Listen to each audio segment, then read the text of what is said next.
말씀입니다. 신약성경 127페이지 누가복음 19장 1절로 10절 말씀을 천천히 합독하시겠습니다. 시작. 예수께서 여리고로 들어 지나가시더라. 삭개오라 이름하는 자가 있으니 세리장이요 또한 부자라. 그가 예수께서 어떠한 사람인가 하여 보고자 하되 키가 작고 사람이 많아 할 수 없어 앞으로 달려가서 보기 위하여 돌무화과 나무에 올라가니 이는 예수께서 그리로 지나가시게 되밀어라. 예수께서 그곳에 이르사 쳐다보시고 이르시되 삭개오야 속히 내려오라. 내가 오늘 네 집에 유하여야 하겠다 하시니 급히 내려와 즐거워하며 영접하거늘 무사람이 보고 수군거려 이르되 저가 죄인의 집에 유하러 들어갔도다 하더라. 삭개오가 서서 주께 여짜오되 주여 보시옵소서. 내 소유의 절반을 가난한 자들에게 주겠사오며 만일 누구의 것을 속여 빼앗은 일이 있으면 네 갑절이나 갚겠나이다. 예수께서 이르시되 오늘 구원이 이 집에 이르렀으니 이 사람도 아브라함의 자손이미로다. 인자가 온 것은 잃어버린 자를 찾아 구원하려 함이니라. 아멘. 이제 오늘 8시 예배 때는 안 울고 잘 했는데 밑에서 방금 말씀 환영해 주시는 꽃다발 받고 말씀 읽는데 눈물이 납니다. 너무 감사해서요. 이렇게 담임 목사로 오는 과정에서 우리 전용배 목사님과 권순조 사모님께서 보여주셨던 배려와 환대, 또 깊은 기도와 분별의 과정, 그리고 우리 한건우 권석봉 두 분 장로님을 비롯해서 우리 기획위원들 또 인사구역 회원들 온 교회가 담임 목사를 청빙하고 또 여러 가지 필요한 것들을 준비해 주시는 과정에서 정말 이런 환대를 받아도 되나 하는 그런 감사가 넘치는 그런 과정을 지금 지나오고 있습니다. 너무 감사한 것이 이 지역은 정말 지나가 보지도 않은 지역이거든요. 요즘은 도로들이 다 이렇게 외곽으로 도니까 시내를 관통할 기회가 많지 않아서 지역도 처음 방문하는 지역이고 모든 것이 낯설 줄 알았는데 여기 아내와 제가 이렇게 지역도 한번 돌아보고 하는데 정말 너무 마음에 드는 거예요. 교회 이 건물부터 시작해서 만나는 사람들, 이 지역의 모습, 여기 옆으로 조금 돌아가니까 또 산자락이 보이는데 정말 모든 것이 다 편안하고 마치 오래전부터 이곳에 있었던 것처럼, 또 오늘 대부분의 우리 교우들을 처음 뵙는데도 마치 오래전부터 함께했던 분들인 것처럼 그렇게 마음이 너무 기뻐서 참 감사합니다. 오늘 오전에는 제가 설교를 언제부터 시작했는가 하면 20살에 설교를 시작했습니다. 대학교 1학년 때. 지금 대학교 1학년 청년들이 이렇게 지나다니는 걸 보고 있으면 내가 저 나이 때 설교를 시작했구나 하면 지금도 뜨끔뜨끔합니다. 도대체 내가 그 나이에 무슨 설교를 했을까, 그 어릴 때. 저는 더군다나 그때 당시에 신학생도 아니었고 저는 수의학과를 졸업을 했는데 그 수의학과 다니는 대학교 1학년 학생이 섬기는 교회에 꽤 학생들이, 청소년들이 많았어요. 한 100명이 넘는데 그 교회가 전도사님이 안 계셔서 청소년들을 대상으로 해서 이렇게 설교를 시작해서 지금 29년째 설교를 하고 있는데 오늘 설교는 이제 제 평생 잊지 못할 그런 설교가 되겠죠. 담임 목회를 시작하면서 첫 번째 설교고요. 그래서 몇 주 동안을 어떤 말씀을 전할까 고민하다가 그동안 했던 수백 편이 넘는 설교 가운데 정말 제가 한 편의 설교를 하고 이 세상을 떠난다면 어떤 설교를 할까 생각할 때 복음과 구원의 본질에 대해서 설교해오는 설교 한 편을 오늘 오전에 나누려고 하고요. 오늘 오후 예배 시간에는 그래도 담임 목사가 왔으니까 궁금하실 것 같아서 오늘 오후에는 좀 편안하게 제가 살아왔던 삶의 간증을 하나님의 말씀과 좀 엮어서 편안하게 간증하려고 합니다. 오늘 오후에 안 계시면 담임 목사가 어떤 사람인지 잘 모르실 테니까 가급적이면 오늘 오후 예배 참여하고 가시면 좋겠습니다. 구원의 확신이라는 것이 있죠. 예수 그리스도가 나를 구원했는가? 정말로 그렇게 하셨는가? 제가 그 확신을 갖게 된 것은 1990년 1월의 어느 날이었습니다. 대학에 입학을 했고요. 합격을 한 것이죠. 합격증을 받으러 학교에 갔다가 한 선교단체에서 이렇게 후배들을 찾으러 온 선배를 만납니다. 그래서 선배가 저에게 질문을 하는데 첫 번째 질문은 예수를 믿느냐는 것이었습니다. 자신이 있었습니다. 왜냐하면 저는 아버님이 제가 초등학교 때 이미 감리교 장로가 되셨어요. 아주 젊은 나이에. 그래서 교회에서 컸습니다. 그러니까 예수를 믿느냐는 질문은 자신이 있었어요. 근데 이어서 질문하기를, 그럼 네가 지금 당장 만약에 죽는다면 천국에 갈 자신이 있느냐는 것이었습니다. 그 질문은 대답을 못 하겠었어요. 왜냐하면 제가 사춘기 때 이상한 죄의식이 있었습니다. 지금 생각해 보면 나름 모범생이었던 것 같은데, 그래도 나를 과연 예수께서 구원하셨을까, 이런 부분에 대한 확신이 제게 주어지지 않아서 그것이 좀 저에게 힘겨움이었는데, 그러니까 네가 지금 죽으면 천국에 갈 수 있겠느냐 하는데 주춤한 것이죠. 그때 그 선배가 이 전도지에서 읽어주었던 말씀이 제 인생을 바꿉니다. 그것이 요한 1서의 말씀인데, 요한 1서 5장 11절과 12절에 보면 또 증거는 이것이니, 증거가 있다는 것입니다. 증거가 무엇인가 하면 하나님이 우리에게 영원한 생명을 주셨는데 그 생명이 그의 아들 예수 그리스도 안에 있다는 것이에요. 그러면서 12절에 아들이 있는 자에게는 생명이 있고 하나님의 아들이 없는 자에게는 생명이 없다, 이렇게 기록하고 있습니다. 사실은 요한복음 3장 16절과 무엇이 다릅니까? 하나님이 세상을 이처럼 사랑하사 독생자를 주셨으니 그를 믿는 자마다 멸망하지 않고 영생을 얻는다. 그런데 이상하게 그 순간 이 말씀이 저에게 이해가 되었어요. 납득이 되었습니다. 동의가 되었어요. 아들이 있는 사람에게 생명이 있다고? 앞에 이 선배가 지금 나에게 묻고 있는 두 가지 질문, 네가 예수 그리스도를 믿느냐, 네가 지금 죽으면 천국에 갈 수 있겠느냐라는 이 두 질문은 두 가지 질문처럼 보이지만 사실은 똑같은 질문이었구나. 그러면서 이어지는 13절 말씀이 또 제 마음을 파고듭니다. 내가 하나님의 아들의 이름을 믿는 너희에게 이것을 쓴 것은, 그러니까 이 요한 1서의 말씀, 이 편지를 받는 사람들은 이미 예수를 믿고 있던 사람들이라는 거죠. 하나님의 아들의 이름을 믿는 너희에게 이것을 쓰는 것은 너희로 하여금 너희에게 영생이 있음을 알게 하려 함이라.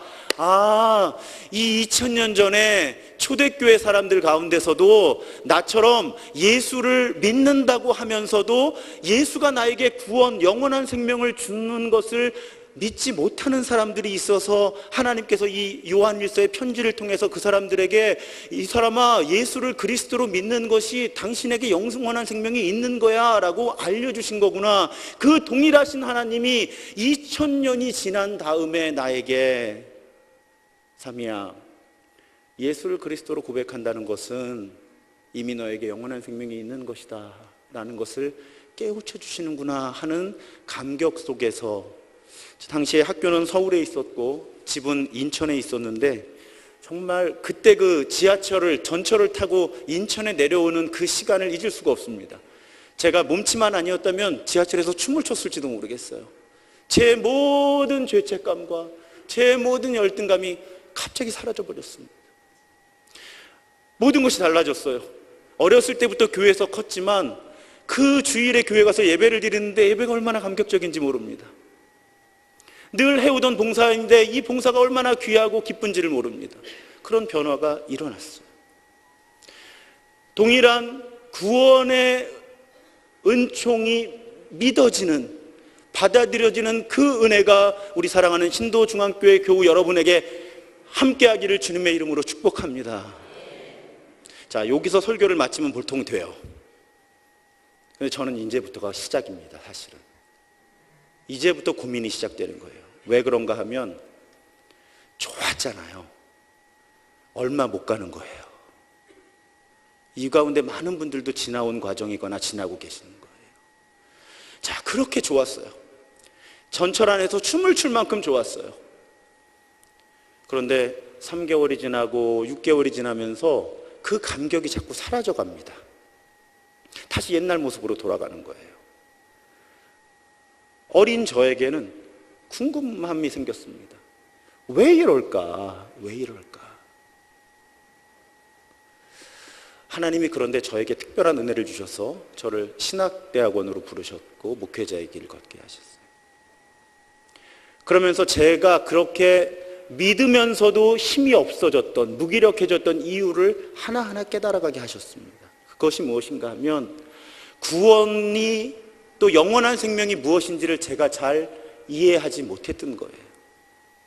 당시에 제가 배워온 신앙과 신학에 따르면 구원은 아까 그 선배의 질문이 잘 함축하고 있죠. 죽으면 천당 가는 것이 구원이었어요. 그런데 여러분, 제가 아까 그때 당시에 몇 살이었다고 말씀드렸죠? 20살. 큰 질병이나 큰 사고를 겪지 않는 한 아마도 당시의 기대 수명으로 볼 때 80세 정도는 살 수 있을 거라고 예측을 합니다. 만약에 구원이 죽어서 천당에 가는 거라면 20살 청년한테 죽을 때까지의 60년의 시간이 무슨 의미가 있느냐라는 거였어요. 그렇죠. 제가 지금 내년이 50인데 아직도 죽음 그러면 꽤 멀리 있다고 생각을 합니다. 그런데 만약에 구원이라고 하는 것이, 영생이라고 하는 것이 죽을 때 죽어서 일어나는 거라면 20살 청년이 믿음을 가질 이유가 없더라는 거예요. 제 동생이 어느 날 주변 같은 직장에 있는 사람에게 복음에 대해서 이야기했더니 그렇게 답변하더랍니다. 알아. 예수 믿고 천당 가라는 거잖아. 나 아직 젊으니까 이렇게 살다가, 적당히 알아서 살다가, 이거 한 70대고 80대고 죽기 직전에 가서 예수 믿고 천당 가면 되니까 그때까지는 건드리지 마, 이랬다는 거예요. 자, 여러분, 만약에 여러분의 전도 대상자가 그렇게 반응한다면 여러분들은 무엇이라 대답하시겠습니까? 제가 목회하면서 보니까 의외로 많은 그리스도인들이 거기서 대답을 못합니다. 그리고 고심 끝에 하는 이야기가 무엇인가 하면 그게 아니라 우리가 언제 죽을지 모르잖아. 그러면 이제 상대방은 화가 나는 거예요. 어차피 이 대화가 유쾌하지 않아서 이 대화를 빨리 끝내려고 내비둬라 했던 건데 언제 죽을지 모르니까 그러면 이 사람아 나보고 지금 빨리 죽으라는 거야? 이렇게 반응을 하는 거죠. 거기서 대화가 끝나는 겁니다. 전도가 안 되는 거예요. 여러분, 특히 저도 청소년 자녀가 있지만 청소년들과 청년들에게 구원과 영생이 죽음 이후에 일어나는 사건이라면 그 친구들이 교회를 나올 이유가 있겠습니까? 없습니다. 여기에 제가 20살에 겪었던, 또 한국 교회에 아주 많은 교우들이 겪고 있는 심각한 어려움이 있는 거예요. 그러다 보니까 이제 저는 어떤 분들은 이제 목사님 그래도 뭐 좋은 공부하셨는데 동물병원 원장이라도 하셨으면 지금보다 훨씬 잘 사시는 거 아니었습니까? 이제 이렇게 말씀하시는 분들 계신데요.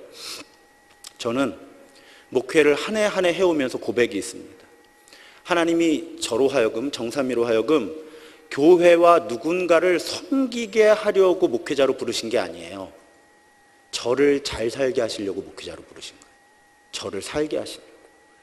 저는 한 해 한 해 목회하면서 그 고백을 합니다. 저도 어릴 때는 약간의 영웅심리가 있었습니다. 왜요? 주변에서 많은 분들이 그렇게 말씀해 주시니까 목사님 목회자로 부르심에 순종하시고 결단하셔서 이렇게 목회자로 헌신해 주시고 교회를 섬겨주시고 하는데 그런 줄 알았어요. 그런데 이 구원의 복음의 원리들을 하나하나 알아가면서 제가 고백합니다. 하나님, 저 그런 줄 알았는데 그냥 저를 살게 하시려고 저를 목회자로 부르셨군요. 교회에서 전도사를 시작했더니 설교를 해야 하고 많은 사람들의 질문을 받습니다. 제가 만약에 목회자로 부르심을 받지 않았다면 구원의 문제나 뭐 영생의 문제나 이런 거 신경을 썼겠습니까? 아니요. 저 대학교 다닐 때 이마에 출세라고 새기고 살았습니다. 어려서부터 집이 가난했어요. 제 큰아들인데 내가 어떻게든 공부를 열심히 해서 뭐 큰 돈 벌겠다는 원래 그런 거하고 관심이 없었고요. 나는 그래도 공부를 했으니까 교수가 돼서 그래도 대학 교수로 부모님을 그래도 기본적으로 안정적으로 모시고 내 가정을 좀 잘 일구겠다. 그냥 그 일념으로 대학 4년 동안 수업을 딱 2시간을 빼먹었어요. 그것도 저 신체 검사 받을 때 하고 동생 군대 갈 때. 한 번은 대학교 1학년 때 비가 홍수가 났습니다. 그래서 인천에서 서울로 가는 지하철이 끊어졌어요. 전철이. 그래서 개봉인가 가리봉에서 내렸는데 못 간다는 거예요. 구로를 걸어가는데 비가 허리에, 제 키가 작은 키가 아니죠. 그런데 물이 허리에 찼어요. 그런데 그거를 대리민가까지를 걸어가가지고 거기서 2호선이 다니길래 그 지하철을 타고 걸어서 서울대를 간 거예요. 갔더니 휴강이더라고요. 비 온다고. 근데 그 길을 다시 걸어왔어요. 허리에 물이 차는. 왜요? 나는 공부를 해야 되니까. 나는 열심히 살아야 되니까. 나는 출세를 해야 되니까. 그래서 부모님도 잘 모시고 나도 잘 살아내야 되니까. 그렇게 살았어요. 그렇게 살던 제가 구원, 복음, 영생 과연 얼마나 관심이 가질 수 있었을까요? 하나님이 저를 목사로 부르셔서 신학을 공부하게 하시는데 책임감이 강하다 보니까 누가 물어보면 알려줘야 되는데 그러다 보니까 많이 공부한 거예요. 오죽하면 제 머리가 이렇게 됐겠어요.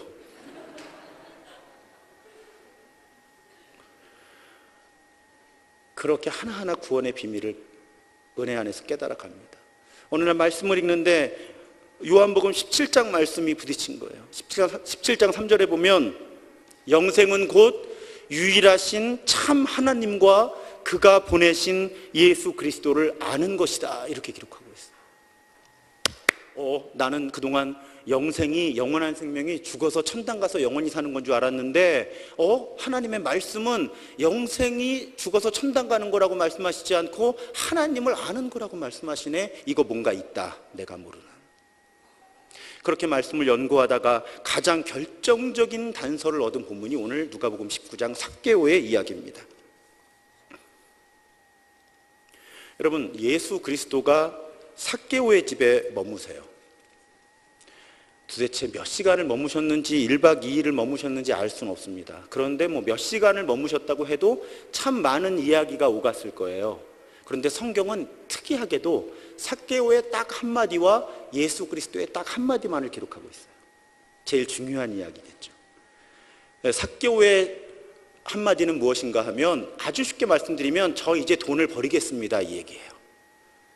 왜요? 재산의 절반을 가난한 사람 나눠주고 다른 사람에게 부당한 이익을 취한 것이 드러나면 4배를 갚겠습니다. 많은 성서학자들의 추론에 따르면 당시의 세리가 재산을 축적할 수 있는 유일한 방법은 세금을 조금 더 많이 거두는 방법밖에 없었는데 부당하게 취한 이득을 4배를 갚고 나면 게다가 이미 절반을 가난한 사람 주고 삭개오에게는 아마 남는 것이 거의 없었을 것입니다. 삭개오는 돈을 버리겠다고 선언해요. 그때 예수님이 뭐라고 하십니까? 아주 쉽게 말씀드리면 야, 얘 이제 구원받았어. 예수님이 이렇게 말씀하시는 거예요. 구원 받았어. 얘 죽으면 천당 갈 거야가 아니에요. 얘 지금 구원 받았어. 이렇게 말씀하시는 거예요. 이건 또 뭘까? 삭개오가 예수 잘 믿겠다고 한 것도 아니에요. 그냥 돈을 버리겠다고 얘기했어요. 그랬더니 예수님은 얘 이제 구원받았어. 이렇게 선포하셨어요. 그 관점으로 성경을 봅니다. 그러면서 성경이 말씀하고 있는 구원이 무엇인지를 알았어요. 자, 성경의 출발이 무엇입니까? 하나님의 창조예요. 하나님이 창조하실 때 사람이 어떤 존재였나요? 하나님의 형상대로 지어진 아주 하나님, 조물주가 보시기에도, 창조주가 보시기에도 좋은 모습이었어요. 에덴 동산의 아담과 하와의 모습 우리 기억하잖아요. 행복했어요. 여러분 행복하십니까? 자, 이렇게 물어볼게요. 이렇게 여쭤볼게요. 24시간 365일 행복하십니까? 제가 여태까지 수천 명에게 이 질문을 했는데요. 딱 한 분이 손을 들었어요. 굉장히 당황했습니다. 이럴 땐 어떻게 해야 되나. 왜냐하면 보통은 대답을 못 하시죠. 24시간 365일. 그래서 제 멘트가 이거거든요. 즉 만약에 24시간 365일 행복한 분이 있다면 그분은 둘 중에 하나다. 하나님의 아주 각별한 은총을 받은 사람 아니면 주변에서 많이 돌봐줘야 되는 사람. 정신적으로. 그렇지 않으면 24시간 365일을 제정신으로 행복할 수는 없습니다. 이 세상이. 왜 그렇게 됐을까요? 우리는. 성경이 잘 알려주고 계세요. 우리가 망가진 거예요. 하나님이 잘 만들어주셨는데 우리가 길에서 벗어난 거예요. 성경에 죄라는 말 잘 배워오셨지만 길을 관역을 빗나가는 거예요. 하나님의 길에서 벗어난 거예요. 그걸 죄라고 불러요. 그래서 우리가 어떤 상태가 되었어요? 타락한 상태가 된 거예요. 하나님의 형상으로 빚어주셨는데 우리가 망가졌어요. 망가져서 우린 힘든 거예요. 그런데 망가진 사람들이 단체로 살아 이렇게 공동체를 이루고. 그러니 세상이 얼마나 힘들어요. 잘 만들어졌는데 망가진 거예요. 그럼 구원이 뭐예요? 잘 만들어주셨는데 망가진 사람들이 본래 하나님이 지어주신 모습에 따라서 회복되어 가는 것이 구원이에요. 성경이 말하는. 삭개오에게 그 일이 일어난 거예요. 삭개오 만들어셨잖아요. 하나님이.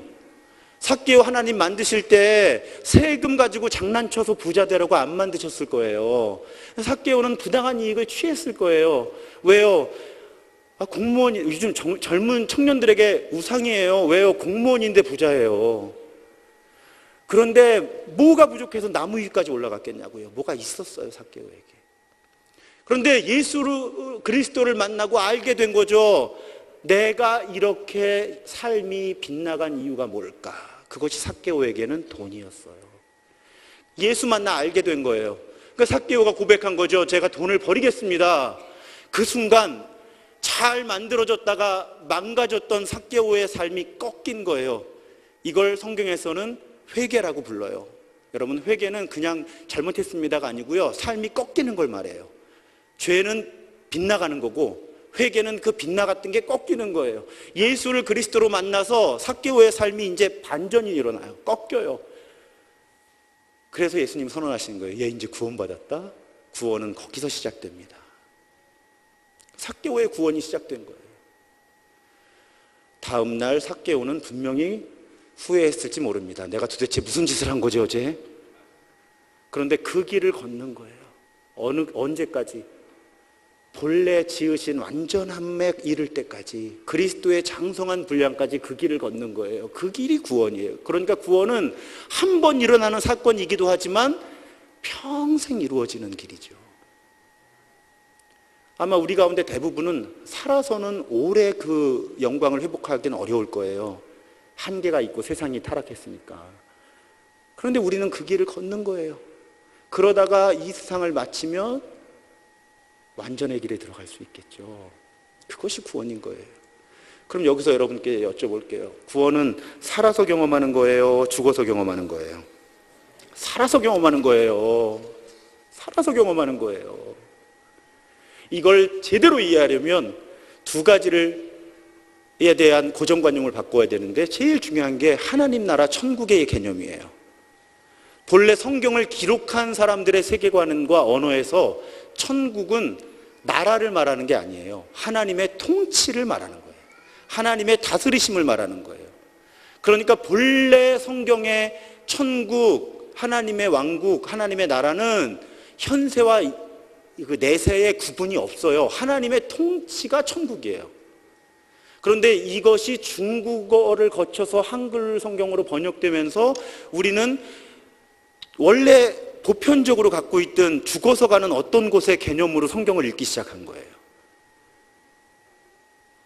여러분, 한번 제가 오늘 말씀드리는 개념으로 복음서를 읽어보세요. 읽을 수가 없어요. 죽어서 가는 어떤 장소의 개념으로 성경을 읽으면 이해가 되지 않아요. 왜요? 예수님은 심지어는 천국은 여기라고도 할 수 없고 저기라고도 할 수 없어. 하나님의 나라는 너희 가운데 있어. 이렇게 말씀하셨잖아요.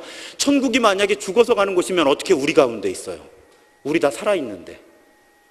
보세요. 성경이 말하는 천국과 하나님의 나라는 하나님의 통치를 말해요. 그래서 천국에 간다는 건 죽어서 어디 가는 게 아니고요.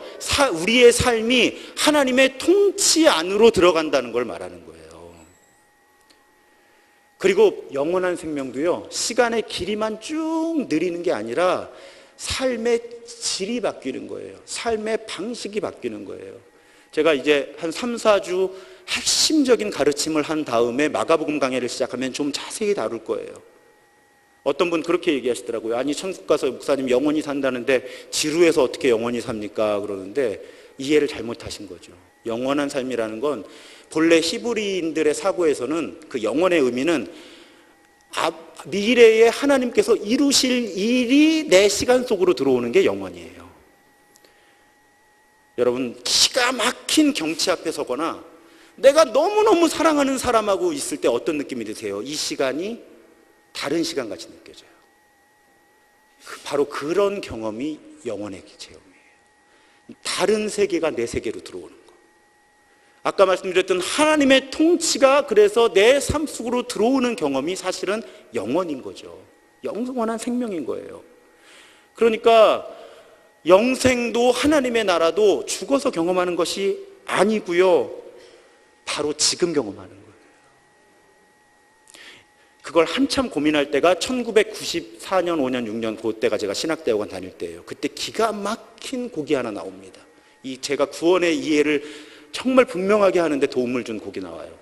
놀랍게도 그 곡은 찬양이 아닙니다. 그 곡을 만든 사람은 윤종신이라는 사람이에요. 곡의 이름은 환생입니다. 제 또래나 나이가 더 있으신 분들은 아실 거예요. 빰빰빰빰 빰빰빰빰 이러는 거예요. 가사가 이렇습니다. 다시 태어난 것 같아요. 모든 게 달라졌어요. 왜요? 그댈 만났거든요. 그댈 만난 후로는 나는 새 사람이 되었어요. 새 사람이 된 거예요. 우리 엄마가 제일 놀라요. 엄마가 왜 놀라요? 애가 씻으라고 그래도 안 씻던 애가 샤할 때도 안 된 샤워를 해요. 괜히 아무 날도 아닌데 꽃을 사들고 다니고 애가 막 이상한 노래를 부르고 아침에도 일찍 일어나고 막 변하는 거예요. 본인도 놀라고 엄마도 놀라요. 그래서 이 노래 뒷부분에 가면 이렇습니다. 오 놀라워라 처음 보는 내 모습. 오 놀라워라 그대 향한 내 마음. 매일 이럴 수만 있다면 모진 이 세상도 참 살만할 것 같다. 이게 구원이에요. 그댈 만났거든요. 누구? 예수 그리스도. 그랬더니 하나님 나라가 내 삶에 들어오는 거예요. 그동안에 지배를 받던 삶의 원칙이 아니라 하나님 나라의 삶의 원칙이 내 삶에 들어오는 거예요. 내가 안 하던 짓을 하는 거예요. 안 하던 말을 하는 거예요. 안 하던 생각을 하는 거예요. 이상행동을 막 하는 거예요. 그러면 매일 그럴 수만 있다면 모진 이 세상도 참 살만할 것 같다. 윤종신 씨가 나중에 한 그 예능 프로그램에서 얘기하죠. 요 마지막 부분은 교회에서 예배드리다가 찬송가 듣다가 썼다고. 실제로 그 얘기를 해요. 제 방송을 봤어요. 여러분, 이게 구원이에요. 한 남자가 한 여자만 만나도 삶이 변해요. 그런데 우리 타락하고 힘들고 버겁게 인생을 살던 사람이 예수를 그리스도로 고백하고 주로 고백하게 되면서 인생이 전적으로 변화하는 사건이 구원이고요. 그 구원은 그래서 살아서 경험하는 거예요. 죽어서 완성되는 거고. 여러분, 우리 주님의 기도할 때 여러분 보세요. 죽어서 천당 가는 것이 구원이면 예수님이 주님의 기도, 그 모범의 기도문을 가르치실 때 우리로 죽어서 천당 가게 하옵시고 이렇게 기도하게 했을 것 같아요. 그게 정말 복음의 핵심이라면. 주기도문엔 그 표현 나오지 않습니다. 성경에는 놀랍게도 죽어서 가는 천국의 이야기가 몇 군데밖에 안 나와요. 그것도 비유가 대부분이에요. 주님의 기도의 핵심 되는 청원이 뭐예요? 하나님의 나라가 임하시오며예요. 무슨 소리인지 모를까 봐 설명도 달아주셨어요. 뜻이 하늘에서 이루어지는 것처럼 땅에서 이루어지기 원합니다. 그게 복음의 본질이에요. 그렇게 기도를 시키신 다음에 요한계시록 마지막에 가면 여러분, 요한계시록의 마지막이 휴거 아닙니다. 요한계시록의 마지막이 뭐예요? 하늘로부터 새 예루살렘이 땅으로 내려와요. 보세요. 딱 맞아요, 성경은. 창세기 1장 1절에서 하늘과 땅을 창조하신 하나님이 요한계시록 마지막에 이르면 새 하늘과 새 땅을 만드시는 거예요. 아까 말씀드렸잖아요. 구원은 회복이고 새 창조예요. 마태복음에서 주님의 기도로 하나님의 나라가 오게 하시고 하게 하신 다음에 요한계시록의 마지막에서는 새 예루살렘이 땅으로 옵니다. 성경은 이 땅에 이루어지는 하나님 나라에 대한 관심이 죽어서 가는 천국보다 훨씬 많아요. 그래서 제가 좋아하는 표현이 이것입니다. 기독교는 죽은 사람을 천국에 올려보내는 종교라기보다는 하나님의 나라가 이 땅에 오게 하는 종교다. 우리가 이 비밀을 깨닫게 되면 많은 것이 변합니다. 청년 정사미는 전도사 정사미가 되어서 이걸 알아가면서 삶이 변해요. 우선순위도 변하고 무엇보다도 삶이 신바람이 납니다. 전도할 때 달라집니다. 여러분 아까 말씀드렸잖아요. 예수 믿고 천당 가. 누가 관심 있어요 요새 그거. 천당 인정 안 하면 그만이에요. 우리가 뭐라고 말씀할 수 있어야 돼요? 전도할 때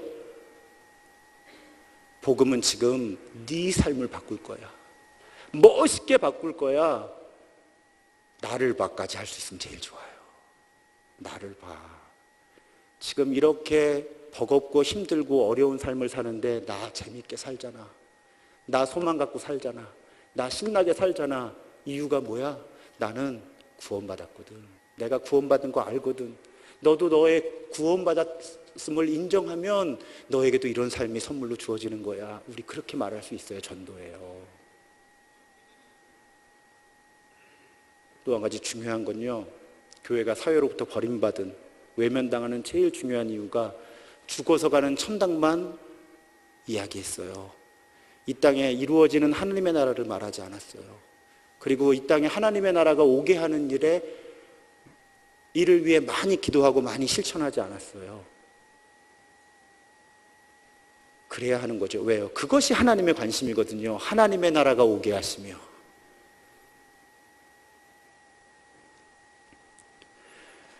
제가 수의학과 4학년 때 신학대학원을 가겠다고 했더니 많은 사람들이 이상하던 애가 진짜 미쳤다. 국립대학이었으니까 이제 야 너를 수의사를 한 명 만들려고 들어간 국민의 혈세가 얼마인데 토해놓고 가라 이런 친구도 있었고요. 근데 한 선배가 물어봤어요 저에게. 야 삼이야 다 좋은데 네가 크리스찬으로 사는 건 좋은데 목사까지 하고 살다가 죽은 다음에 봤더니 천당도 없고 지옥도 없고 그러면 억울해서 어떡하냐? 근데 제가요 그때 뭐라고 대답했는지 기억이 나질 않습니다. 제대로 답변을 못했다는 뜻이죠. 그런데 이 구원의 원리를 깨달은 다음에 제 대답이 생겼어요. 저는요 죽어서 사후세계가 없다는 게 증명이 돼도 저는 오늘 예수 믿을 겁니다. 저는 천당도 없고 지옥도 없어도 오늘 목사로 살 거예요. 혹시 주무시다가 지금 이 부분만 들으시고 신도중앙교회 담임 목사가 새로 왔는데 천당도 없고 지옥도 없다더라 이러시면 안 돼요. 저는 천국과 지옥에 대한 성경적 계시를 믿습니다. 그런데 만약 없다고 해도 없는 게 완벽하게 증명이 돼도 저는 오늘 예수 믿을 거예요. 왜요? 좋아서. 지금이 좋아서. 저는 천국의 보상 때문에 예수 믿지 않습니다. 지옥의 형벌이 두려워서 예수 믿지 않아요. 여러분 하나님의 나라와 이 땅은 이렇게 떨어져 있는 게 아니고요, 하나님의 나라가 우리 안에 이렇게 들어와 있는 거예요. 이거 볼 수 있는 사람은 봐요. 제가 목사로 살아가면서 제일 큰 행복은 세상이 망가진 것 같고 교회가 망가진 것 같아도요, 하나님의 나라 관점에 눈을 뜨면 하나님의 나라는 하루에도 여러 번 우리 삶 속에 이렇게 파고 들어오거든요. 아무리 초라해 보이는 가정도, 아무리 망가진 것 같은 교회도, 아무리 황폐해진 것 같은 이 땅도 하나님 나라 관점으로 보면 하나님이 우리를 구원하시고자 하기 때문에 하나님의 나라는 끊임없이 우리의 삶 속에 이렇게 파고 들어오거든요. 여러분 그 삶을 보는 것이 얼마나 행복한데요. 그 삶을 보는 것이. 이제 우리가 앞으로 말씀을 나누면서 오늘은 서론입니다. 이제 그걸 찾아갈 거예요. 각자의 삶 속에서 보시도록 도와드릴 거예요. 그러면서 우리가 정말 하나님께서 우리를 구원하시고 부르신 대로 각자의 삶 속에서 사명을 감당해 갈 거예요. 그래서 정말 우리가 세상을 변화시키는 교회가 되어 갈 거예요. 지금보다 더 그렇게 될 거예요. 그 길을 함께 걸어가는, 그래서 우리 신도중앙교회는 우리 일상 속에서 하나님의 나라가 이루어지고 그 하나님 나라 경험을 이 지역사회에 나눌 수 있는 그런 교회가 되는 우리 모두가 되기를 주님의 이름으로 축원합니다. 기도하시겠습니다. 하나님 감사합니다. 부족한 종을 이 신도중앙교회에 보내셔서 첫 번째 말씀을 선포하게 하실 때 정말 구원이 지금 우리 삶 가운데 이미 일어나고 있고 복음이 우리 모두에게 지금 필요하다는 진리를 선포하게 하시니 감사합니다. 하나님, 우리의 관점이 변화되게 하여 주시옵소서. 죽어서 가는 천국을 바라보는 구원이 아니라 지금 내 삶 속에 이루어지는 구원을 바라보며 증언할 수 있는 우리가 되게 하여 주옵소서. 그렇게 우리가 하나님 나라 경험을 일상에서 하며 그 경험을 지역사회에 나눌 수 있도록 우리 신도중앙교회에 더욱 큰 은혜를 부어 주옵소서. 지금은 이 땅에 사람으로 오셔서 하나님의 나라를 새롭게 선포하시고 십자가와 부활로 우리를 구원하신 예수 그리스도의 크신 은혜와 우리 한 사람 한 사람을 그 형상으로 아름답게 빚어주시고 독생자를 아끼지 아니하시고 우리 모든 사람을 위하여 내어주신 성부 하나님의 무한하신 사랑하심과 우리 안에서 끊임없이 우리를 구원해 가시는 성령 하나님의 교통하심이 오늘 예배드린 모든 예배자들과 우리 신도 중앙교회 위에 이제부터 영원토록 함께 하시기를 간절히 축원하옵나이다. 아멘.